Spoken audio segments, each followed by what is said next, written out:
Hi everyone, it's Evangeline here at etrailer, and today we're taking a look at the Saris MHS 2-bike platform rack on our 2013 Jeep Wrangler Unlimited.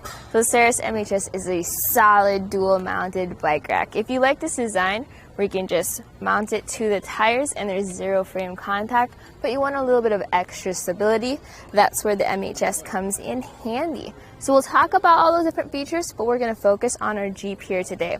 Main thing is that it is a fit even with our spare tire. The Jeep does have limited clearance issues, so sometimes you need to get an extension piece, but this has features that helps you avoid having to get a hitch extension. Another thing is that this bike rack tilts away. We have this lever, you pull the lever and just let it drop down to a tilt. And you'll want to do this if you want to open up your rear door without having to take your bikes off. Now, with pretty much any bike rack, what's going to happen is you're going to tilt this away and you still come in contact with the bike. So you do have limited rotation here. You may be able to move the pedals, get that out of the way, open up the door further, but then you're going to have contact here with the bike rack. So you don't really have much space. Your best option there is to either get a hitch extension or a swing away extension, which is a whole nother thing, or just not use that feature. So we're gonna lift this up and then it catches into place. And now let's talk about the types of bikes you can carry on this.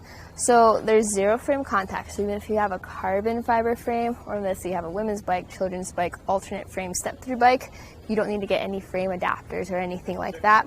It secures front and rear, but then you also have an extra strap for stability. So we're gonna take the bike off, starting with that strap. You just press that button and that releases it. And then you bring this over to the side. This slides back and forth, so you can keep that out of the way. And then I'll show you how to release that mount.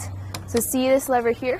You just pull that and it's a tight fit, but now it releases from the bike. So once you have that really secured, I have a coworker that said he was worried about pinching the palm of his hand there, so that could be an issue. Compared to other dual mount, like the Thule Helium has it up here, Inno has it here, the Kuat piston has the piston, and this has that lever that you just need to push. Right, there we go. But once that's down, you can then grab your bike and you're ready to hit the trails. So I'm going to leave the bike over here to the side so we can take a closer look at the rack. Notice how sturdy that tray is. You are limited by where that wheel chock is for your front wheel, but it's a solid fit for sure. I do like those straps that slide back and forth as well, and how you can just tilt this all the way down if you need that extra clearance. You have a 53-inch wheelbase, and this can fit up to 5-inch wide tires, so your fat bikes are fine too. Let's put this back on and strap that down so that we can make sure it secures our bikes. Now this is going to be the 2 version. You can have the longer one too if you want to carry around more bikes. There's a very easy add-on which will add a little bit of extra length, but here, measuring from our bumper to the end of the rack, this adds 40.5 inches. So if you have a smaller garage or you're backing into tight spaces, that's a measurement to think of. Another measurement is ground clearance. Ground clearance from the ground to the bottom of the rack is 20.5 inches. Now where you're gonna have to be lifting your bikes up and into the rack is 2.5 feet. Another option is if you don't plan on going out for a ride, but you want to make this a bit more compact, you can pull this, lift up, and fold into place. And this is great because with your spare tire, you have a first level position. Most cars have it folded all the way up like this. That's not going to work here. So you can just leave it like that and you can still fold it up, be more compact, but you're not hitting your spare tire, which is cool. And the measurement for that is going to be from the bumper to the end of the rack, 26 inches. And with it folded up like this, you can see how it will cover your taillights though. It is a big and bulky rack, so you're going to kind of see the taillights around it or underneath it. That was something to consider. Now, sometimes we talk about backup cameras. In our case here, you're looking through your rear window anyways.